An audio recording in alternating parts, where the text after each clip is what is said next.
Good morning. Sorry for the delay. We're having some technical difficulties, and we hopefully will sort them out. But you will need your order of service and your hymnals probably, so I would suggest making sure you have those because we may not have the screen to work with. All right? So, go ahead.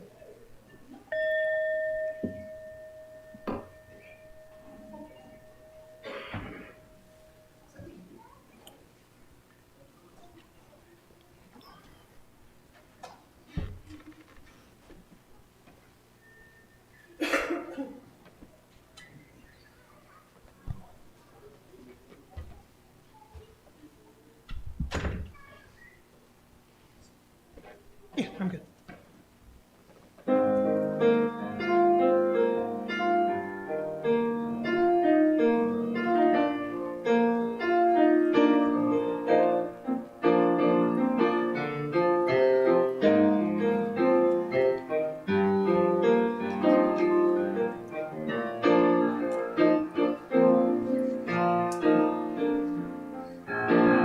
La la la la na na na la na na na na na na na na la na na na na la na na na na na la na na na na na na la na na na na na na la la.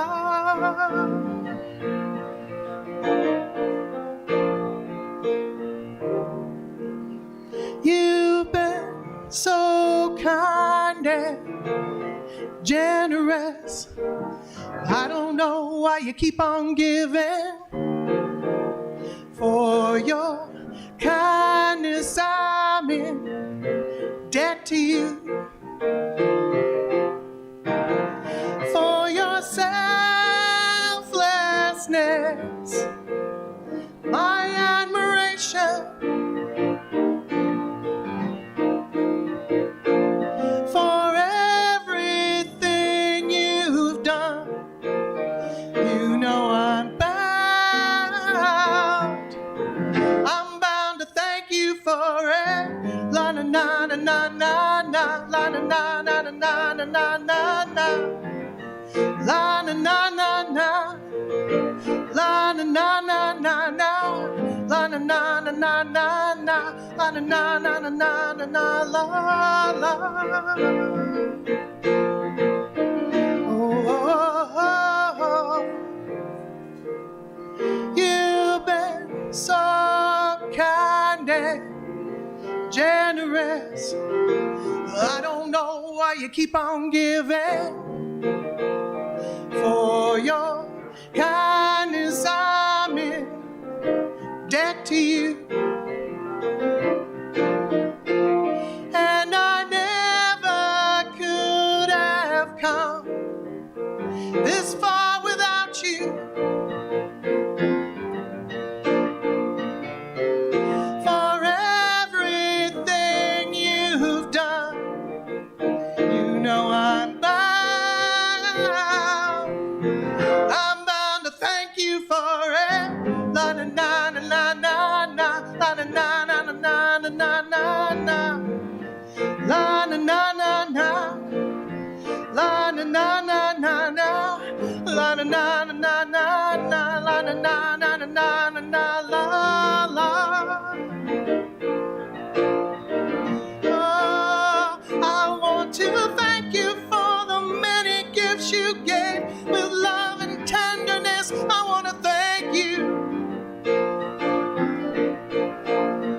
I want to thank you for your generosity, the love and honesty that you gave me.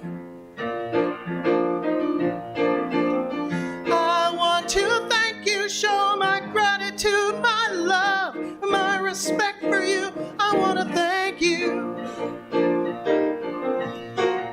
Oh, I want to thank you, thank you, thank you, thank you. Thank you, thank you, thank you. I want to thank you, thank you, thank you, thank you, thank you, thank you. I want to thank you.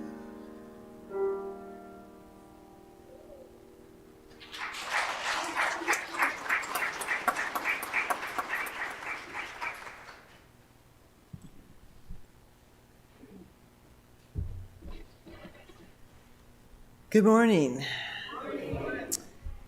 I noticed the sun came out for like 2 minutes while Christy sang, so it's good morning. My name is Alice Martin. I'm chairperson of the board and a member of the pastoral care team. I am here to welcome you to our service. Unitarian Universalism encourages an open-ended search for meaning in life and a commitment to asking our values to shape our actions. We are a pluralistic religion that draws wisdom from many sources. We welcome all people in our community of whatever race, age, class, ethnicity, ability, sexual orientation, gender identity, or religious background. We especially welcome those of you who may be worshiping with us for the first time. We invite you to join us after service downstairs for coffee and snacks so that we may get to know each other better. Guests are always welcome to participate in any of our community events. If you would like more information or have any questions, ask a board member, ask Reverend Patrick, ask the person next to you. Just shout it out and we'll respond. Thank you.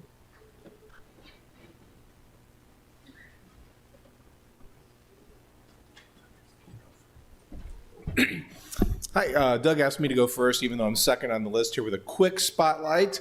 Next Sunday, Welcome Team is leading the service, and we are doing our birthday Sunday downstairs. If those of you remember it, we're going to have 12 tables, 12 cakes, one for each month of the year. We're going to have a big birthday party for the whole congregation next Sunday, so don't miss it. And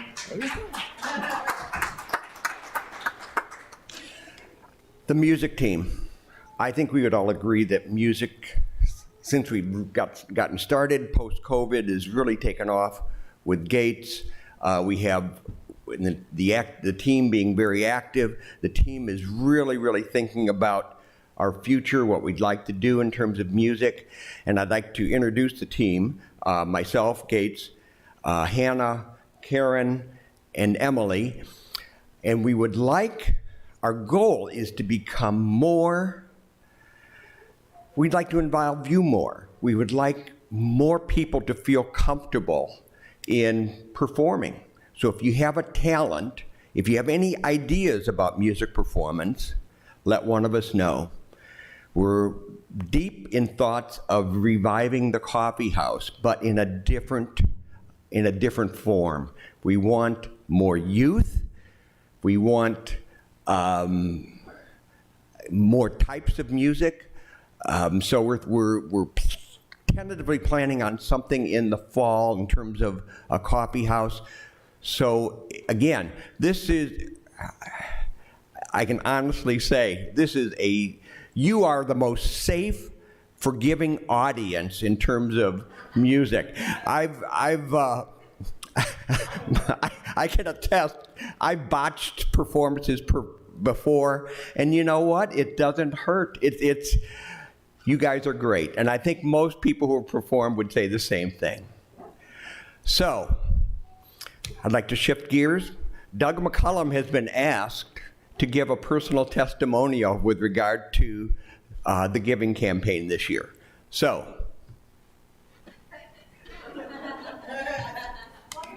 I'm happy to give a personal testimonial with regard to what this church means to me. Like most of you, I was not raised in a UU congregation. About 32 years ago, I made an empowered and thoughtful decision to join this congregation. I'm going to frame this empowered choice to join this church as a true relationship, one based on reciprocity and mutual investment. The best relationships of any kind result in the betterment of both parties. There is no question that I have benefited from my 32-year relationship with this church.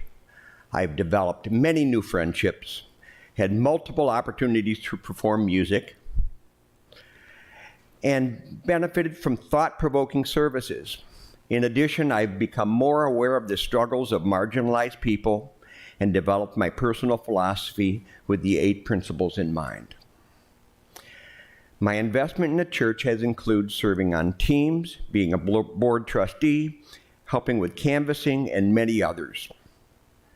Which brings me to the very important investment of money, time and talent.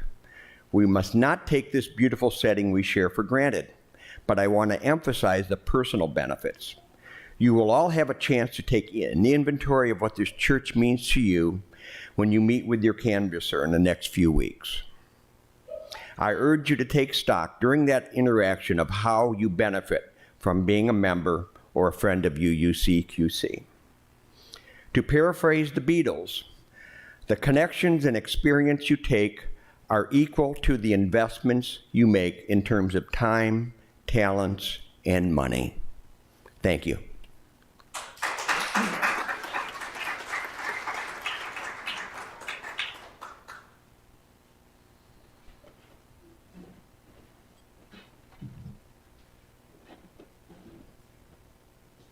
I give thanks for unknown blessings already on their way.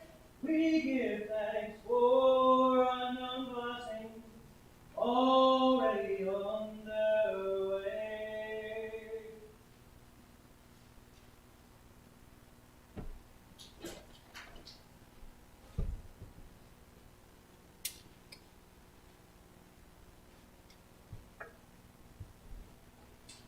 Please join us in our chalice lighting as we say in unison together. We come together every week, bound not by a creed or a mutual desire to please one God or many gods. Yet we are drawn together by belief that how we are in the world, who we are together, matters. We light this chalice together in the knowledge that love, not fear, can change this world. Please join us on our opening hymn, number 404 in the gray hymnal, What Gift Can We Bring? And rise as you're willing and able in body or in spirit.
Please remain standing and join us in our responsive reading, number 569, Stand by This Faith.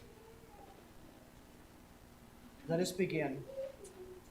Stand by this faith, work for it, and sacrifice for it.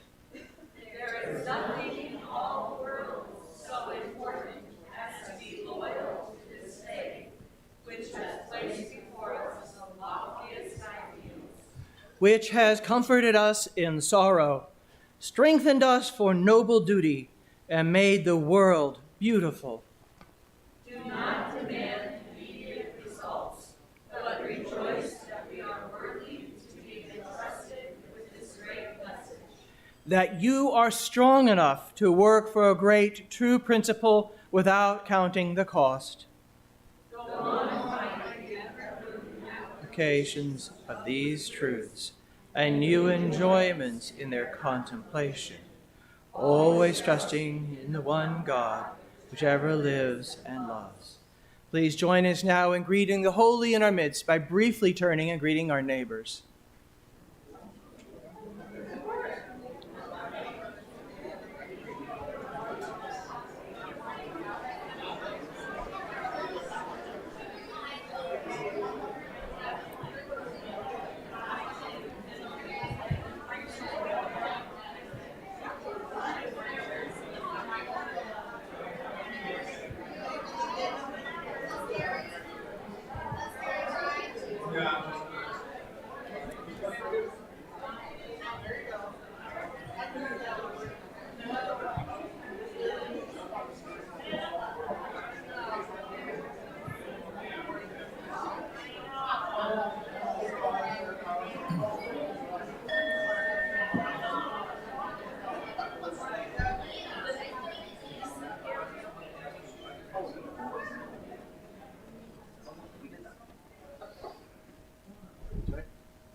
Hello. I'm going to stand back just a little bit because I can talk really loud. We're supposed to be talking about pledge drive and all this other fun stuff, but this was a message that I wanted to share last week with Kathy Bowman's LGBTQ advocacy stuff that we didn't get around to, but I feel like this is still a very good message that should be shared and should remind us exactly why it is that we're pledging, why it is that we're all here, and why it is that we are all in this together fighting for everyone's truth.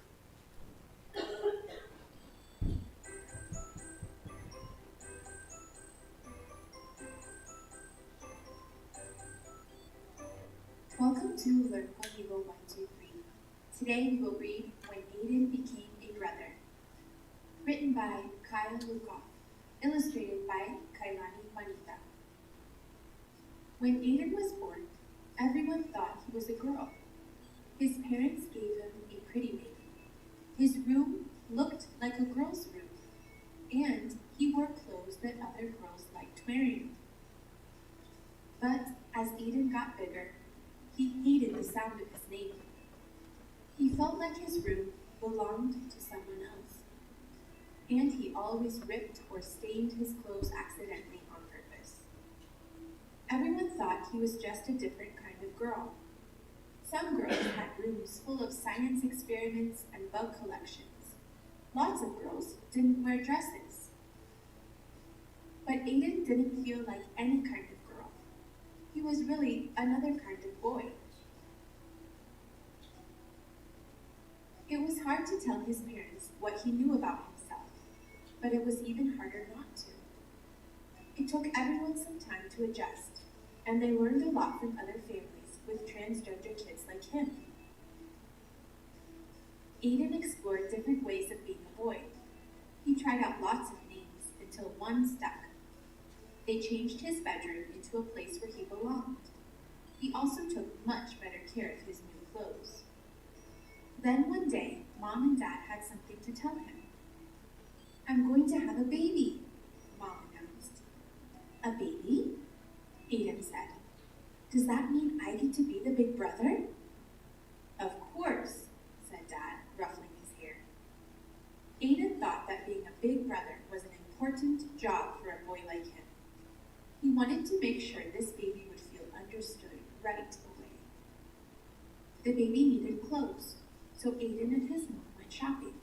There were so many choices. Would the baby like seahorses or penguins better?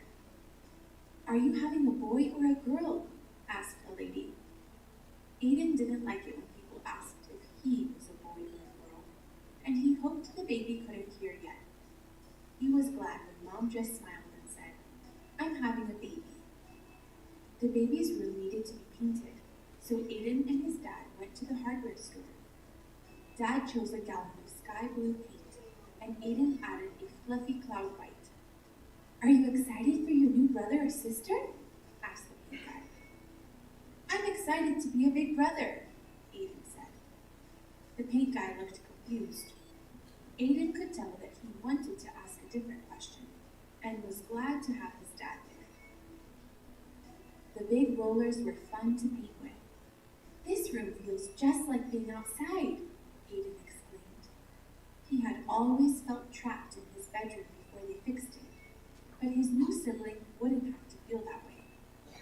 You're right, said Dad. Let's make some shapes in the clouds. Every baby needs a name. Aiden loved getting to choose his own, but he remembered that it had been hard for his parents to let go of the name they gave him. He looked for names that could fit this new person no matter who they grew up to be. Babies need someone to read to them, so Aiden practiced, and practiced, and practiced. Dad wanted to teach Aiden how to change diapers. Maybe later, said Aiden. He decided that picking flowers for his mom was more important. 2 weeks before the baby's due date, Aiden started to worry. Maybe he should have picked different clothes. The blue walls might be too bright. He wished he could ask the baby which name they liked best. Mom came to tuck him in. Are you feeling okay, sweetie? She asked. Aiden put his hands over where he thought the baby's ears would be. Do you think the baby will be happy with everything? He whispered. I don't want them to feel like I did when I was little. But what if I get everything wrong? What if I don't know how to be a good big brother? Mom hugged him tight. When you were born, we didn't know you were going to be our son. We made some mistakes, but you helped us fix them. And you taught us how important it is to love someone for exactly who they are. This baby is so lucky to have you, and so are we. The next morning, Aiden found the boxes of his old baby pictures. He looked so different back then. It hadn't been easy, but he liked the boy he was growing into. Maybe everything wouldn't be perfect for this baby. Maybe he would have to fix mistakes he didn't even know he was making. And maybe that was okay. Aiden knew how to love someone, and that was the most important part of being a brother.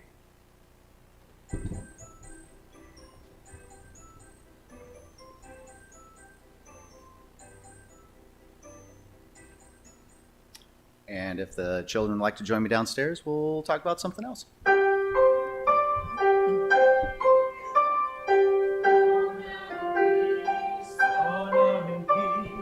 May the spirit of love surround.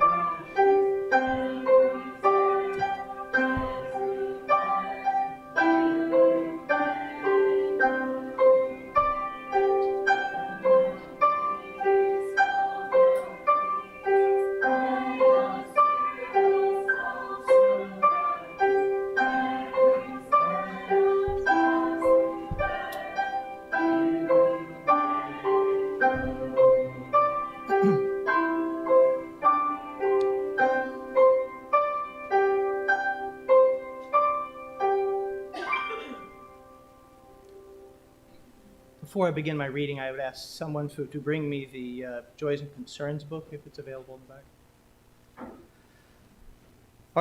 Our reading this morning is The Song of the Open Road by Walt Whitman.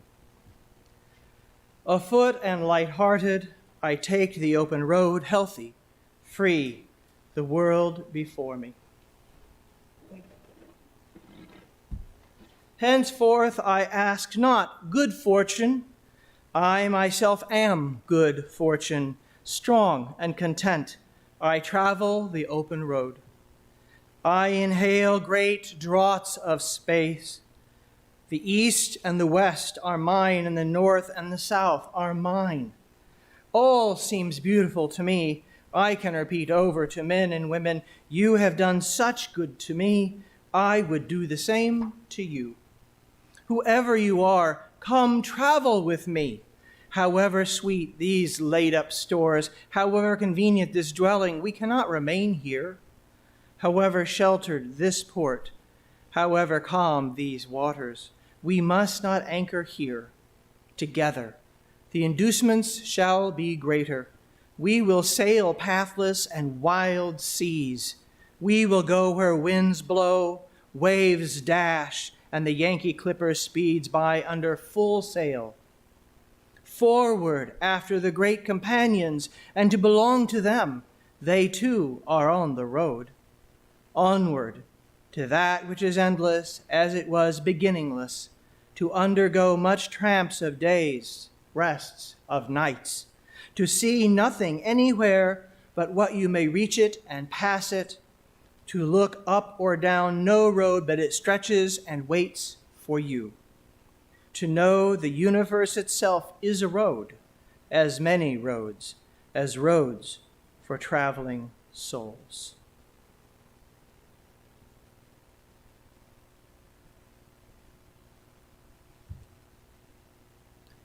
We gather together as a community of hope and joy, of desire for all of the good things in life, in recognition of the things that we may lose along the way. Among the joys and concerns offered with us today is a joy. Many thanks to the DeGreaves for welcoming us into their home for a pledge drive potluck last night. Accompanying the conversation were rejuvenating. This is from Hannah Harrington. Do we have any online offerings, Steve? No. Thank you. And a great blessing to all of you for all of the joys, all of the concerns, all of the hopes that are present in your lives and all of our lives. Our prayers, our hopes for those in the world who are suffering, whether it's from natural disaster or man-made calamities and wars.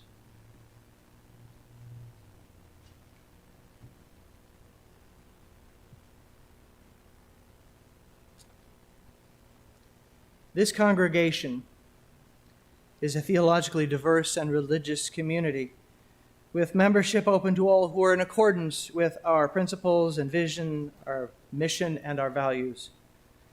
We are a welcoming congregation to people of all sexual orientations, and we unconditionally welcome any and all of you to our community of mutual caring and serious intent to grow as spiritual and moral beings. Our congregation, whether in person or online, is entirely self-governed by democratic process. One of the privileges of our free church tradition is to provide all of our financial support for our many ministries from among ourselves. Generosity, therefore, is one of the spiritual values we recognize as central to our personal and institutional well-being. You are now invited here to participate in the blessing of giving as ushers come by among you and accept these gifts from the congregation. If you're online, you may go to the website and offer your giving through PayPal. Our shared plate this week is to the community meal. As this is done, we offer the opportunity for you to come forward and light candles for joys, concerns, or milestones in your life or the lives of others.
Let us become aware of the energy that brings us together in our shared joys and sorrows as we move into a time of quiet.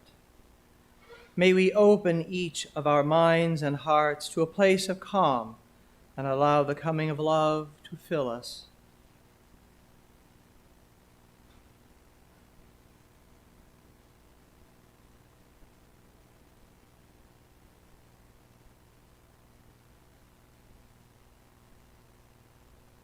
Spirit of life,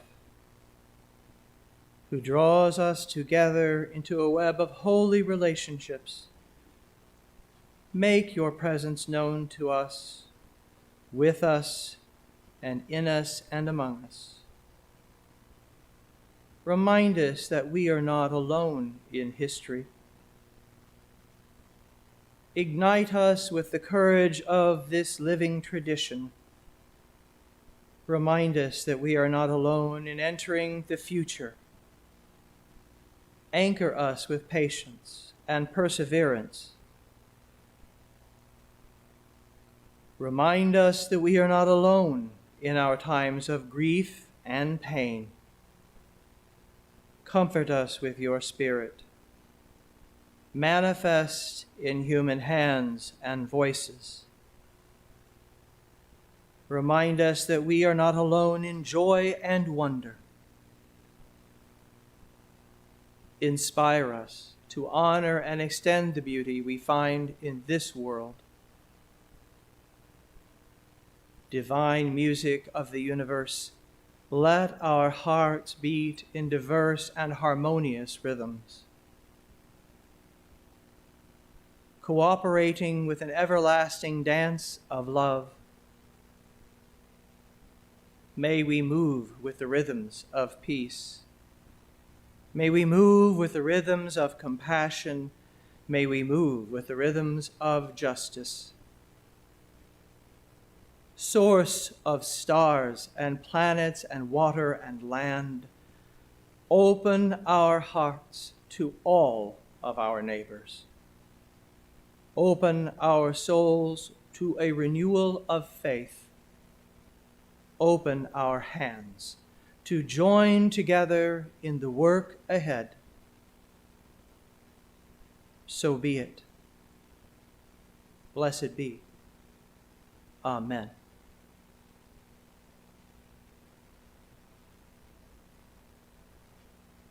Please join us now in our hymn of meditation, Spirit of Life, 123 in the Great Hymnal, and rise as you're willing and able in body and or in spirit.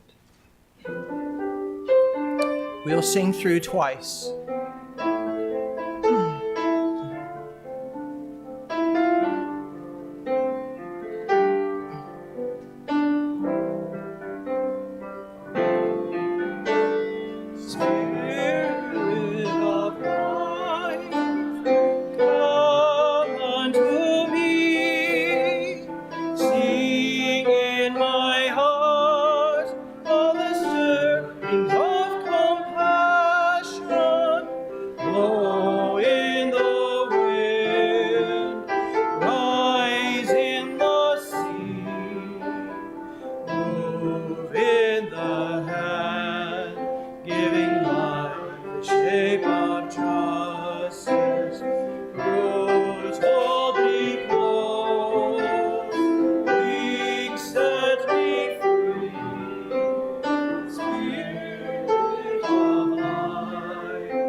Please be seated.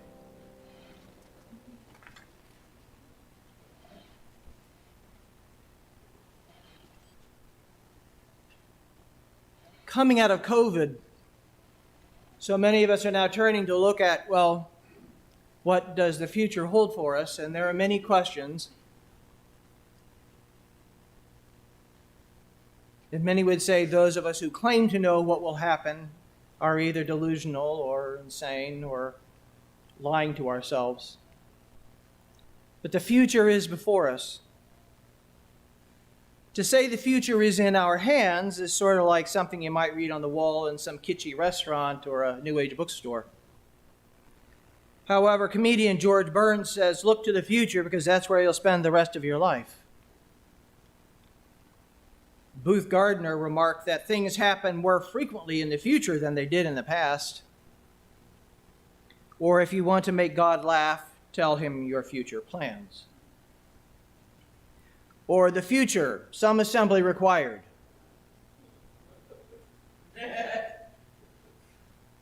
John M. Richardson Jr. writes, when it comes to the future, there are three kinds of people: those who let it happen, those who make it happen, and those who wonder what happened. There's an old saying that no one plans to fail, but sometimes everyone fails to plan. And the great Seneca, the philosopher, said, if one does not know to which port one is sailing, no wind is favorable. And William Jennings Bryant said, destiny is not a matter of chance, but a matter of choice. It is not a thing to be waited for, it is a thing to be achieved. And Peter F. Drucker says the best way to predict your future is to create it. James D. Wolfenson writes in his article, A Better World is Possible.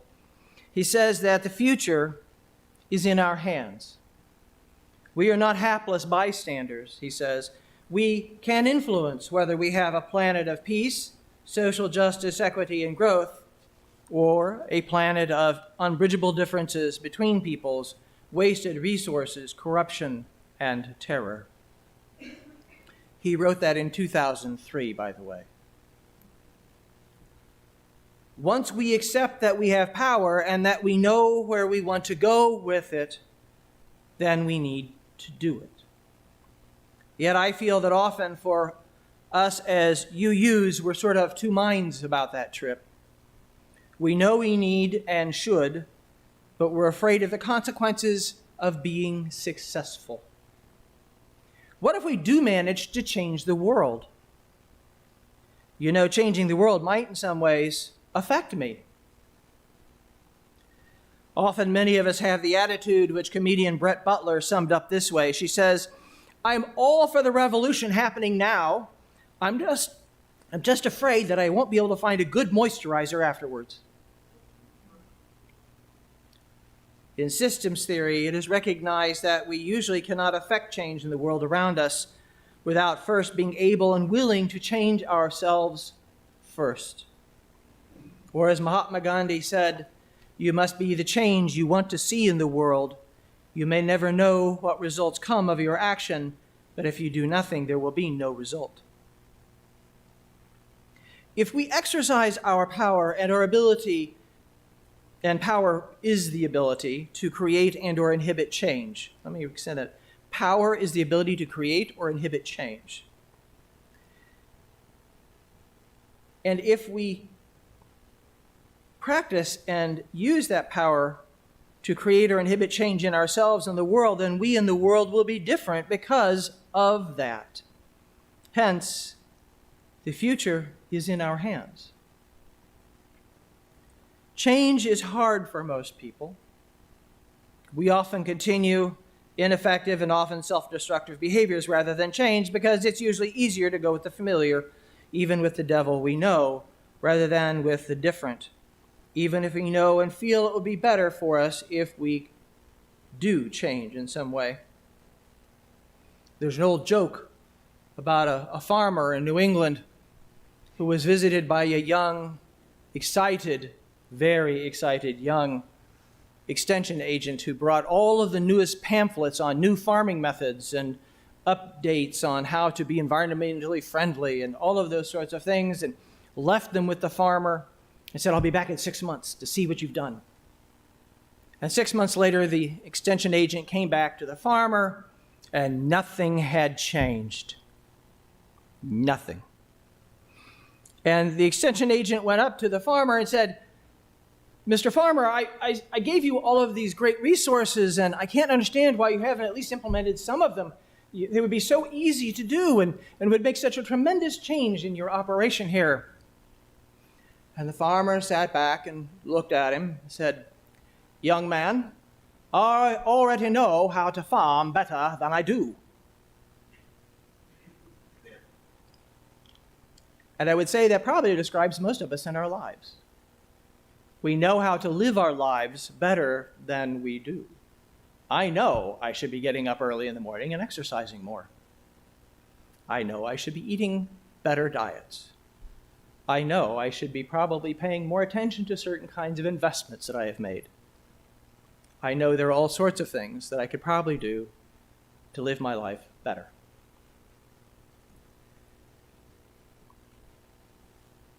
Change is hard because people overestimate the value of what they have, and they underestimate the value of what they may gain by giving up what they have.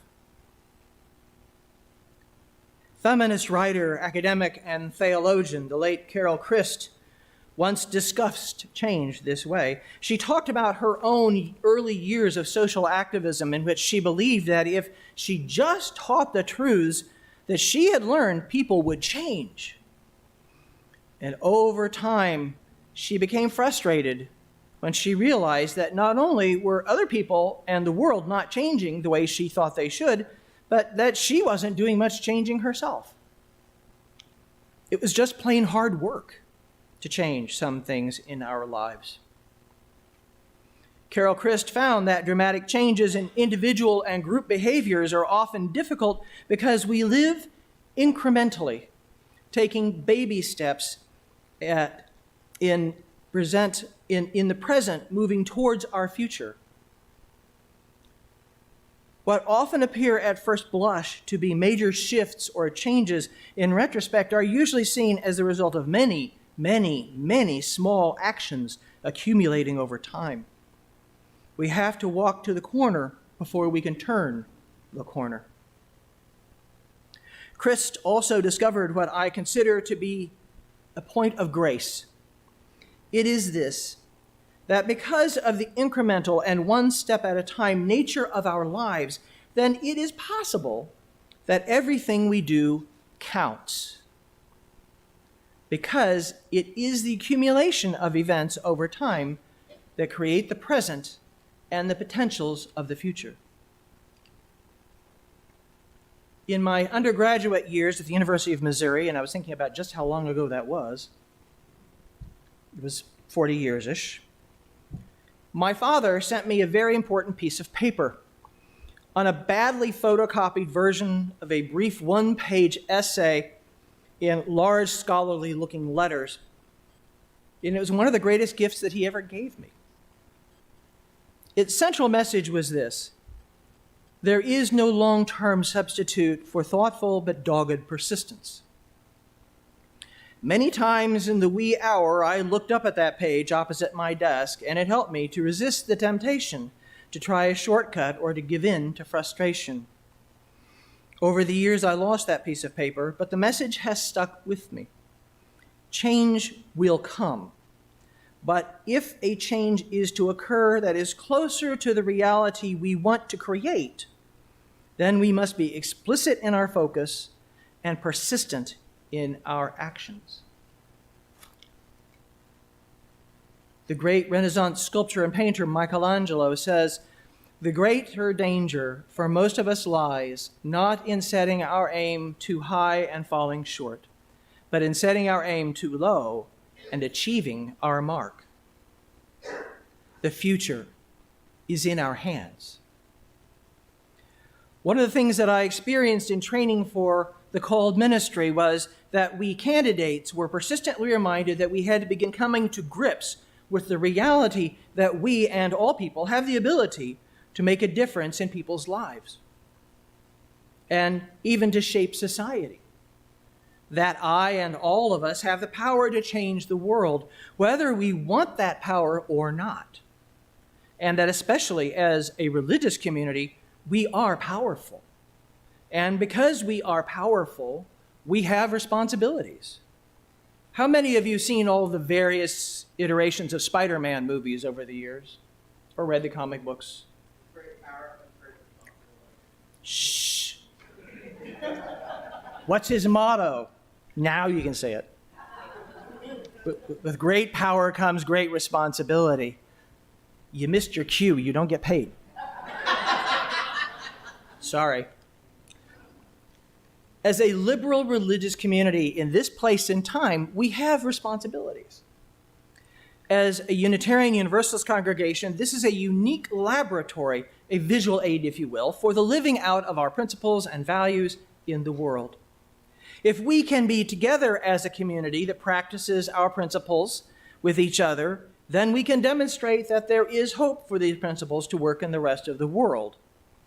If we expect people to contribute enough of their resources to support the common good, then we must do so by example, starting with our own immediate responsibility to sing to the common good within this congregation, its mission, and our UU movement as a whole. If not, perhaps we're just being hypocrites and finger pointers.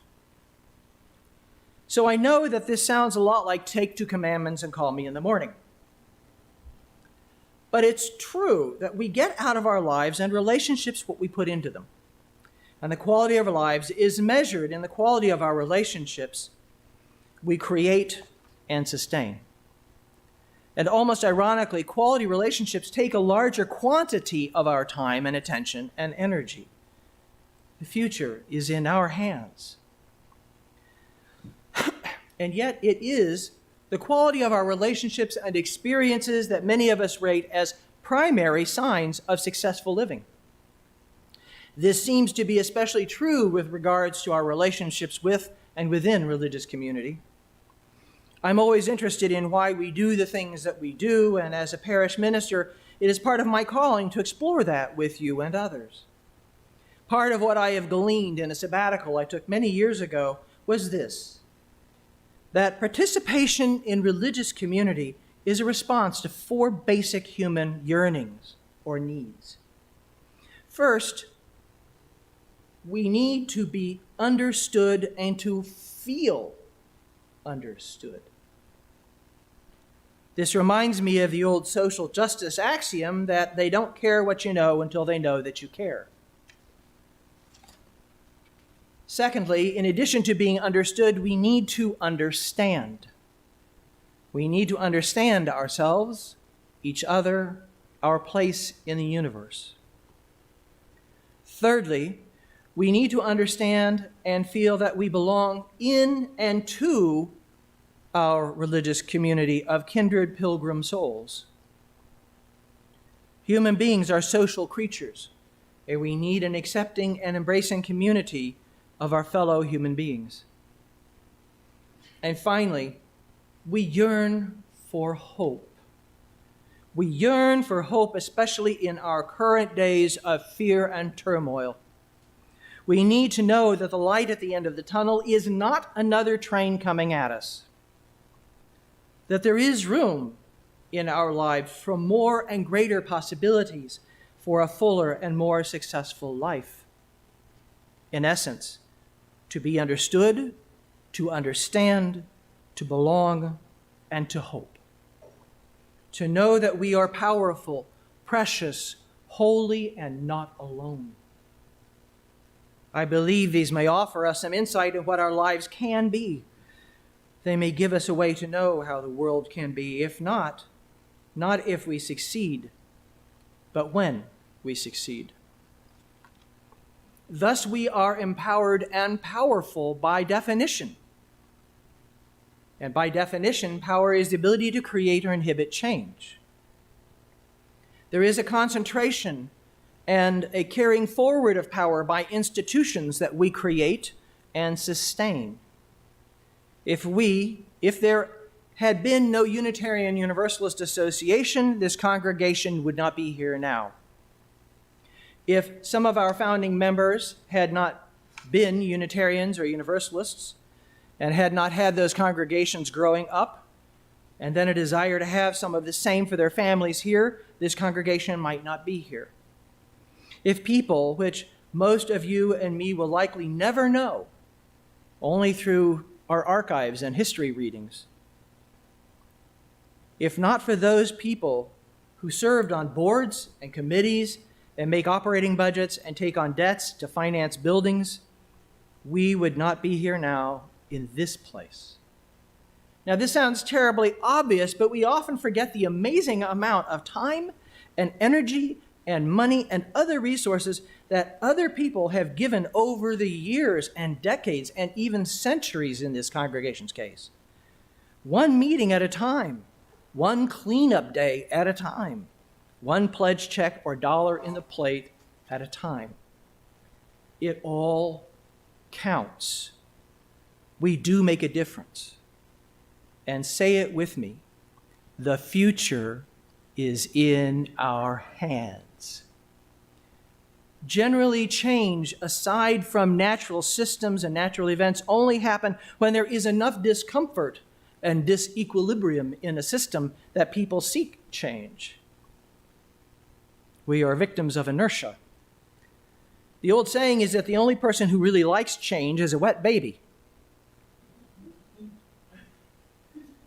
But we're all here seeking something different for our lives, otherwise we'd be sitting at home. Well, some of you may be sitting at home now, but you're here with us, present in this moment.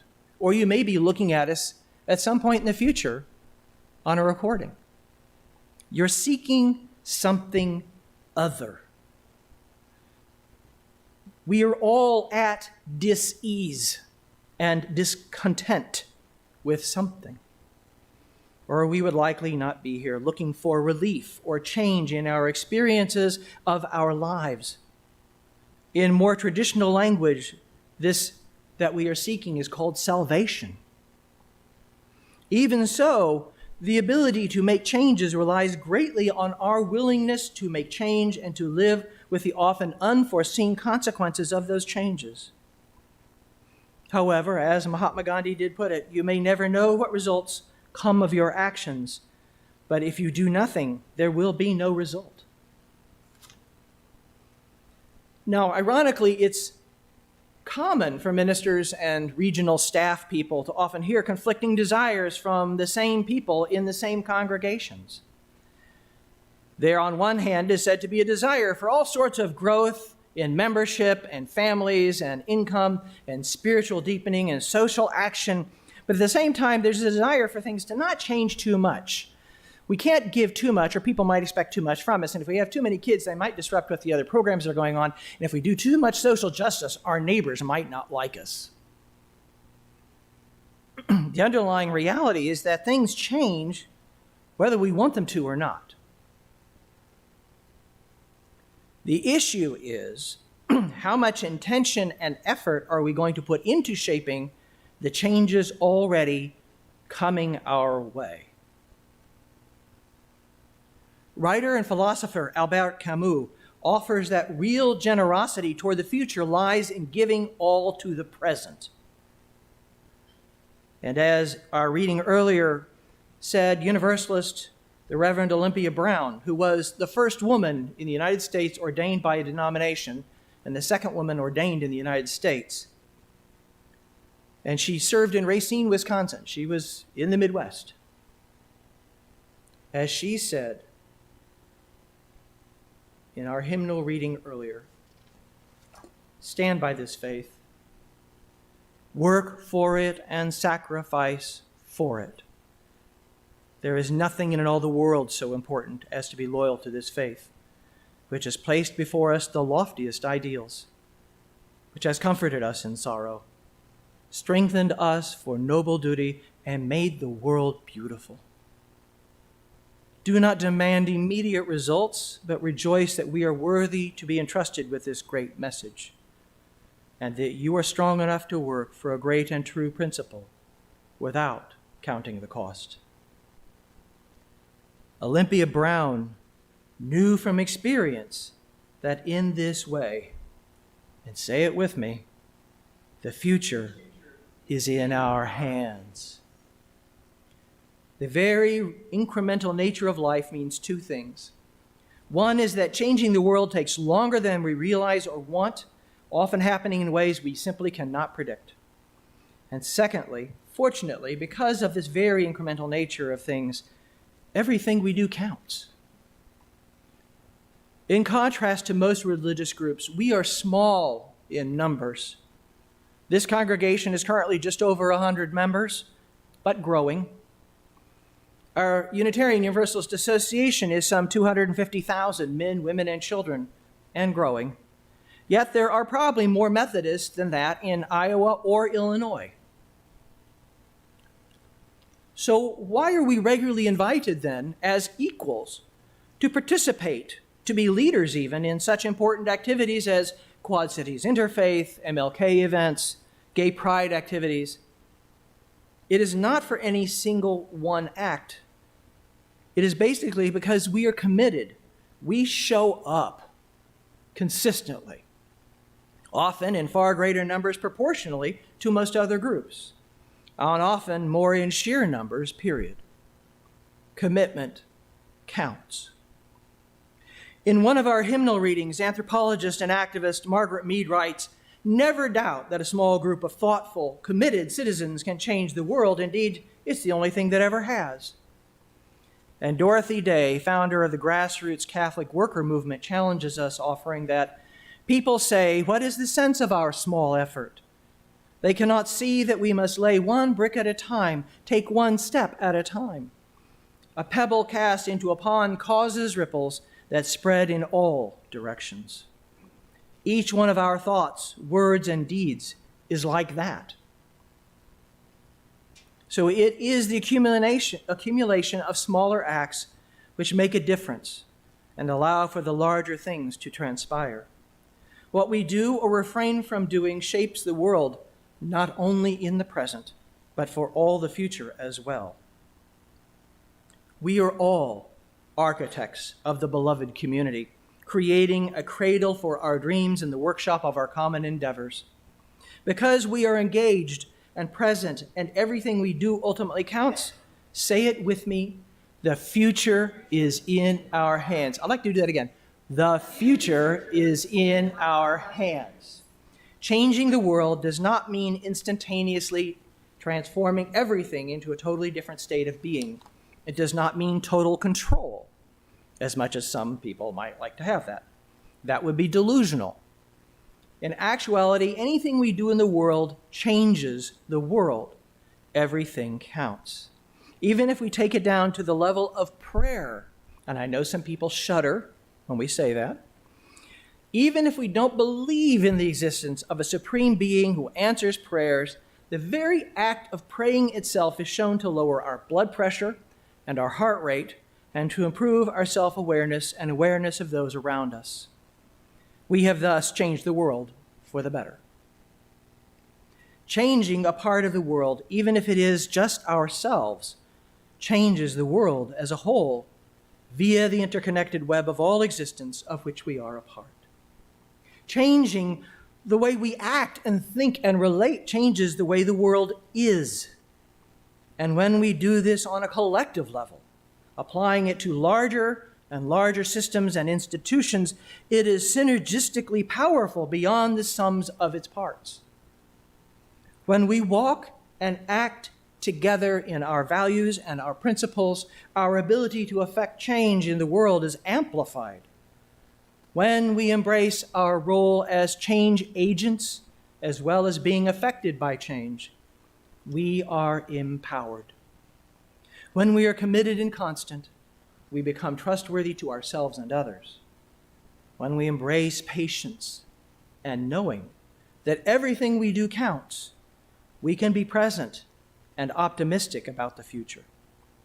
When we embrace and apply the truth that best way to bring our principles to fruition in the world is to live them out in our own lives. Then our lives, dancing on the web of existence, will resonate with the singing harmonies of integrity and hope for a world made more fair with all of her peoples one. When we give to grow our hopeful vision, then we will know that, and say it with me, the future is in our hands. One more time. The future is in our hands. Let the congregation say amen. Amen. Amen. Blessed be.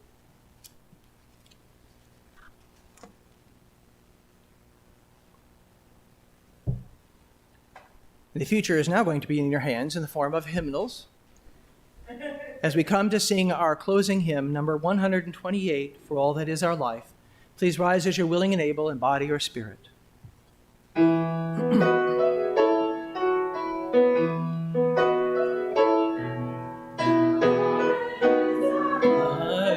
We sing our thanks and praise, for all life is a gift, which we are called to you, to sing the common good,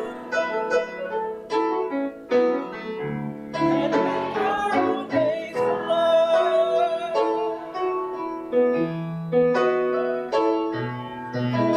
For each other serve, so these things begin. Work and its reward, hours of grace and love.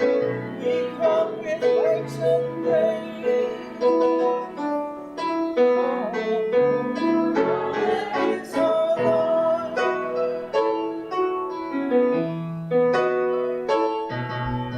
Sorrow we must bear, failures, pain, and love. For each good thing we learn, for faithful lives to run. We come with praise and thanks. For all that is our life.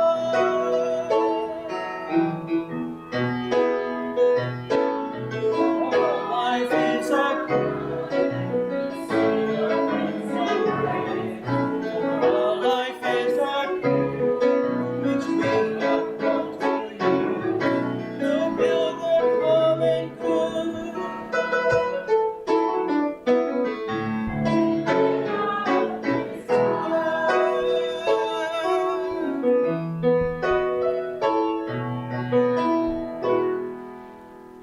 Let us say together the words for the extinguishing of our chalice and sending our light into the world.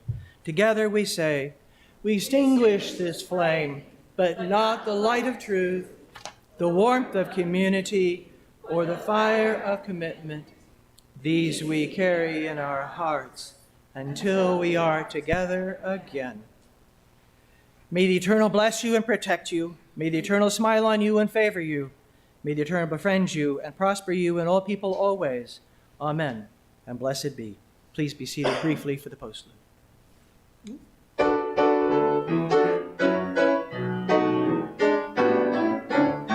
Oh Lord, won't you buy me a Mercedes Benz? My friends all drive Porsches. I must make amends. Worked hard all my lifetime, no help from my friends.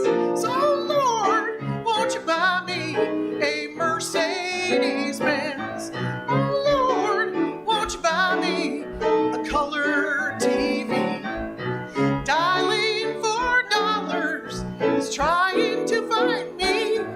I wait for delivery each day until 3. So Lord, won't you buy me a color TV? Oh Lord, won't you buy me a night on the town? I'm counting on you, Lord. Please don't let me down. Prove that you love me and buy the next round. So Lord, won't you buy me a night on the town? Everybody, oh Lord, won't you buy me a Mercedes Benz? My friends all drive Porsches. I must make amends. Worked hard